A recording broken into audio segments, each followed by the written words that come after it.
എല്ലായ്പ്പോഴും പറയുന്നുണ്ട് മതമാണ് മതമാണ് മതമാണ് ഞങ്ങളുടെ പ്രശ്നമെന്ന് അവർ പറയുന്നുണ്ട്. ഓക്കെ, പെട്ടെന്ന് ഒരു കാര്യം മാത്രം നേരത്തെ വ്യക്തിപരമായി പറഞ്ഞുകൊണ്ട് കൂടെ 2-3 വരി എടുക്കും. ഒന്ന്, രാഷ്ട്രമാണ് എല്ലാത്തിനേക്കാൾ വലുത്, പക്ഷെ രാഷ്ട്രത്തിനേക്കാൾ വലുതാണ് സത്യം. അഫ്രീദി ആ സ്റ്റേജിൽ വന്നിട്ട് ഞാൻ ഇന്ത്യ വിരുദ്ധനാണ്, എനിക്ക് കേരളത്തിലെ ആഹാരം ഇഷ്ടമാണെന്നൊന്നും പറഞ്ഞില്ല. അദ്ദേഹം ഇന്ത്യ വിരുദ്ധനെന്നും ആ സ്റ്റേജിൽ പറഞ്ഞില്ല. ഇതുപോലെ തലയ്ക്ക് സുഖമില്ലാത്ത ഒരുത്തൻ വേറെ ഉണ്ടാകത്തില്ല. ഇന്ത്യക്കെതിരെ പ്രസ്താവന ഇറക്കി ഓപ്പറേഷൻ സിന്ദൂർ വൻ പരാജയമായിരുന്നു എന്ന് മാത്രമായിരുന്നോ ഷാഹിദ് അഫ്രീദി പറഞ്ഞത്? അതുപോലെ നമ്മുടെ രാജ്യത്തെ കരിവാരിത്തേക്കാൻ ശ്രമിച്ച, നമ്മുടെ രാജ്യത്തെ അപമാനിച്ച ഒരുത്തന് മലയാളി സൗഹൃദ വേദി ഒരു സ്വീകരണം ഒരുക്കുന്നു എന്ന് പറഞ്ഞാൽ രാഹുൽ ഈശ്വറിന് അതിനെ ന്യായീകരിക്കാൻ എത്രയാ കിട്ടിയത് എന്ന് മാത്രമേ നമുക്ക് ചോദിക്കാനുള്ളൂ. കാരണം തലയ്ക്കകത്താള് താമസമുള്ള ഒരാളും ഇതിനെ അംഗീകരിക്കില്ല. ഈ രാജ്യത്തിന്റെ സ്നേഹമാണ് അവരുടെ ഉള്ളിലെങ്കിൽ ഒരിക്കലും അതിനെ അംഗീകരിക്കാൻ കഴിയില്ല. കേരള ആഹാരം കേട്ടല്ലേ സാറേ? ഞാൻ അവിടെ പരിപാടിയുള്ള കേട്ടതാണെങ്കിലും അയാള് സ്റ്റേജിൽ അങ്ങനെ പറയണ്ടല്ലോ രാഹുൽ ഈശ്വരെ. അയാള് നേരത്തെ തന്നെ അയാൾക്ക് പറയാനുള്ളത് പറഞ്ഞിട്ടുണ്ടല്ലോ. ആ പറഞ്ഞത് കേട്ട് അതിൽ ആത്മനിർവൃതി അടഞ്ഞ ആളുകളാണല്ലോ ഇയാളെ വേദിയിൽ കൊണ്ടുപോയി ആദരിക്കാൻ തീരുമാനിച്ചതും ശ്രമിച്ചതും.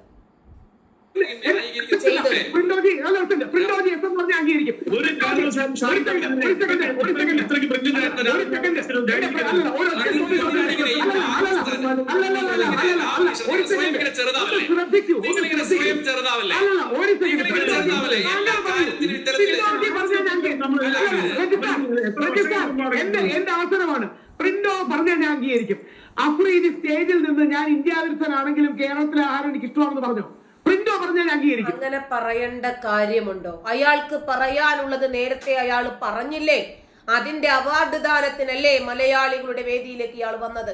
ഇനിയും ഈ വേദിയിലേക്ക് കയറിയിട്ട് ഞാൻ ഇന്ത്യ വിരുദ്ധനാണ് എന്ന് ഉണ്ടാക്കേണ്ട കാര്യമുണ്ടോ?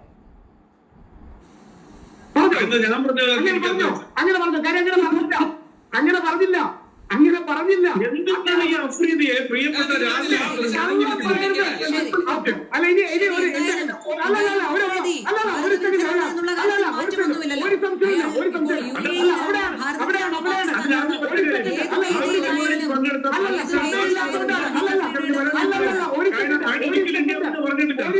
ഒരു സെക്കൻഡ് സാർ, എനിക്ക് ഒരു വലിയ സമയമുള്ളതുകൊണ്ടാ.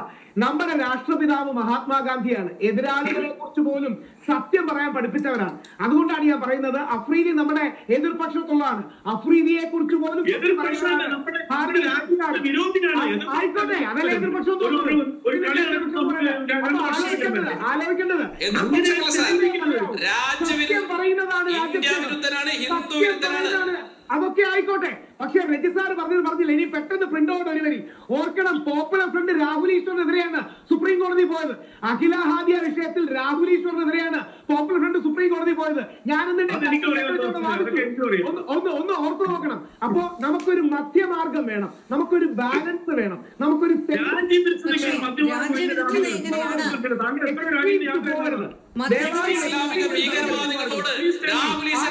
ഇസ്ലാമിക ഭീകരവാദികളോട് സന്ധി ചെയ്യുന്നതാണ് ബാലൻസിംഗ്. മതഭീകരവാദികളോട് സന്ധി ചെയ്യുന്നതാണ് ബാലൻസിംഗ്. ആ ബാലൻസിംഗ് ഹിന്ദുക്കൾക്ക് ആവശ്യമില്ല രാഹുൽ ഈശ്വറെ. അങ്ങനെയുള്ള ഒരു ബാലൻസിംഗ് ഹിന്ദു സമൂഹത്തിന് ആവശ്യമില്ല. എന്ത് ബാലൻസിംഗ് ആണ് നിങ്ങൾ പറയുന്നത്? നിങ്ങൾ ഈ ബാലൻസിംഗ് എന്ന് പറയുന്നതിന്റെ ഔചിത്യം എന്താണ് രാഹുൽ ഈശ്വറെ? നിങ്ങൾ പല വിഷയങ്ങളിൽ ഹിന്ദു സമൂഹത്തെ ഒറ്റിക്കൊടുക്കുന്നതിൽ മുന്നിൽ നിന്ന് പ്രവർത്തിച്ചത് നിങ്ങളാണ്.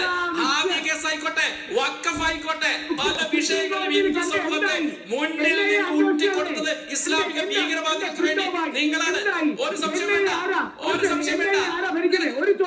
ഒരൊറ്റ ചോദ്യം. എന്നെ ഭരിക്കുന്ന മോദിജി അല്ലേ? 2007 അഖിലാദ്യ വിഷയം നടന്നത്. ഞാൻ കേന്ദ്രത്തിലെ ആൾക്കാരോടൊക്കെ സംസാരിച്ചിട്ടുണ്ട്. പാർട്ടി പോയി ചോദിച്ചാൽ മതി. എല്ലാവരുടെയും കൂടെ സമ്മതത്തോടു കൂടിയാണ് ആ നിലപാടെടുത്തത്. ഞാൻ ചോദിക്കട്ടെ, അഖില ഹാദിയ വിഷയത്തില് കേരളത്തിലെ ഹിന്ദു സമൂഹത്തെ അഖില ഹാദിയ വിഷയത്തിൽ ഒറ്റിക്കൊടുത്തത് നിങ്ങളാണ്. ഒരു അച്ഛനെ, സ്വന്തം മകളെ നിരപരാധികളായി വിട്ടുകൊടുക്കുന്നതിന് വേണ്ടി പ്രവർത്തിച്ചത് നിങ്ങളാണ്. നിങ്ങൾ അശോകൻ എന്ന് പറയുന്ന പിതാവിന്റെ കൂടെ നിന്നുകൊണ്ട് അവളുടെ വീട്ടിൽ കയറി നിങ്ങൾ നടത്തിയിട്ടുള്ള ഇസ്ലാമിക ഭീകരവൽക്കരിച്ചിട്ടുള്ള വിടുപണി, ആ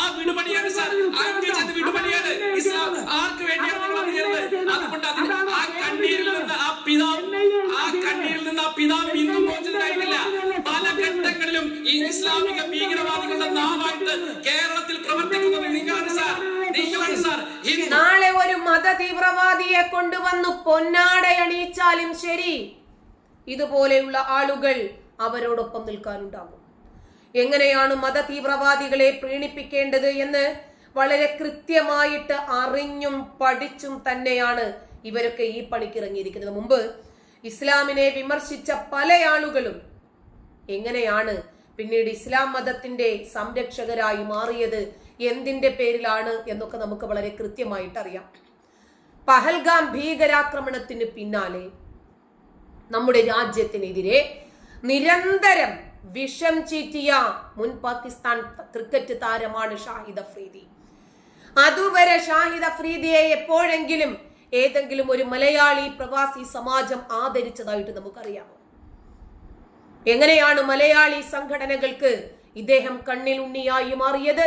ഇന്ത്യയെ എതിർത്തത് കൊണ്ട് മാത്രമാണ്.